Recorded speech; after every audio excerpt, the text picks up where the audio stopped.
दोस्तों easy solution 91 के YouTube channel में आप सभी का बहुत बहुत स्वागत है। आज बहुत सुंदर सी टॉपिक हम लोग व्याकरण के समास को लेके आए हैं।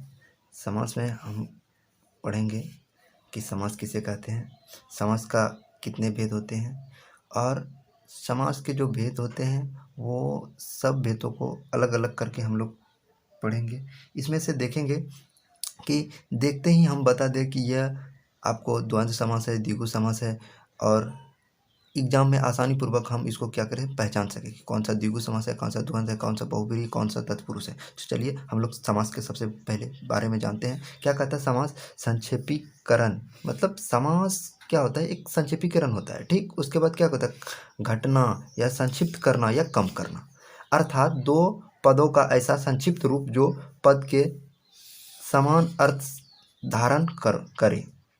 अर्थात क्या बोला कि दो पदों का ऐसा संक्षिप्त रूप जो पद के समान अर्थ धारण करे।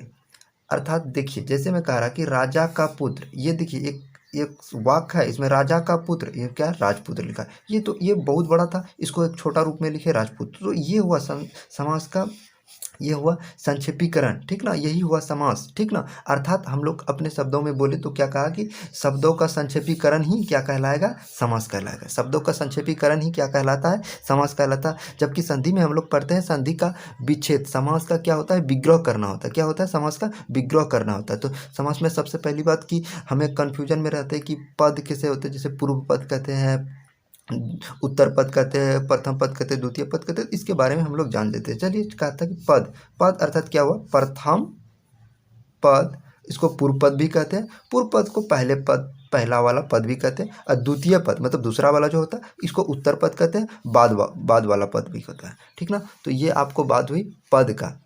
किसका पद हुई? पद का। कि पद, प्रथम पद को पूर्व पद कहते हैं, द्वितीय पद को उत्तर पद कहते हैं। इसे ये पहला वाला पद होता है, ये बाद वाला पद होता है। तो ये आपको पद के बारे में ये हो गया। तो अब इसमें से देखिए समास के भेद, समास के मुख्य 6 प्रकार के भेद होते हैं। पहले तो 4 ही था, अब यहाँ जो हमारे व्याकरणाचार्य जो थे, अब उसने क्या बोला कि जो व्याकरण लिखे थे वो क्या बोला कि नहीं ऐसा नहीं होता। उसको क्या किया, शोध किया गया। तो फिर इसको क्या बोला गया कि नहीं, समास को हम लोग 6 पार्ट में डिवाइड करेंगे और इसका कितने भेद होते हैं? 6 होते हैं। तो चलिए सबको एक एक करके देखते हैं। फर्स्ट में द्वंद्व समास। देखिए समास ये आगे पीछे हो सकता है, इसमें आप टेंशन नहीं लीजिए। कोई भी समास है तो जैसे 1 2 नंबर में गड़बड़ हो गया तो इसमें कोई दिक्कत नहीं है, क्योंकि यहाँ फर्स्ट में हम लिख दिए हैं द्वंद्व समास, सेकेंड में द्विगु समास, थर्ड में है बहुब्रीहि समास, फोर्थ में है कर्मधारय समास, 5th में है अव्ययभाव समास और 6 में है तत्पुरुष समास।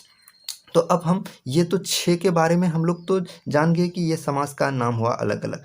अब हम लोग 6 को एक एक करके हम लोग पढ़ेंगे। तो सबसे पहले हम लोग द्वंद्व समास लिखे हैं, तो चलिए हम लोग द्वंद्व समास के बारे में ही क्या करते हैं, जानते हैं। द्वंद्व समास देखिए, अब इसको हम लोग कैसे अपने हिसाब से ये करेंगे। जैसे कह रहा है कि ऐसा समास जिसका दोनों पद प्रधान हो। मतलब दोनों पद मतलब वही याद रखिए, उत्तर पद, पूर्व पद मतलब पहला पद और दूसरा पद, ये दोनों क्या है? प्रधान है। जैसे क्या बोला कि माता पिता, यहाँ देखिए माता और पिता दोनों क्या है? प्रधान है। इसीलिए ये हो गया द्वंद्व समास। भाई बहन, ये क्या हो गया? द्वंद्व समास। हाँ, कभी कभी ऐसा आ जाता है वर्ड कि जैसे धर्मा धर्मा धर्मो, तो इसको अगर तोड़िएगा तो धर्म प्लस अधर्म होगा। अब पापा पाप, तो इसको अगर तोड़िएगा तो इसका हो जाएगा पाप और अपाप। देखिए यहाँ पाप और अपाप ये दोनों प्रधान है। ठीक ना, लाभालाभ, लाभ और अलाभ। तो ये आपको बात हो गई आपको द्वंद्व समास का। इसी तरह से हम लोग द्विगु समास, बहुब्रीहि समास, कर्मधारय समास, अव्ययभाव समास, तत्पुरुष समास, इन सब के बारे में जानेंगे आज यहाँ तक। और इससे आगे हम लोग फिर देखेंगे कि अगला जो द्विगु समास है, बहुब्रीहि समास है, इसके बारे में जानेंगे। तो वीडियो अच्छा लगे तो हमारे वीडियो को लाइक और सब्सक्राइब कीजिए। धन्यवाद।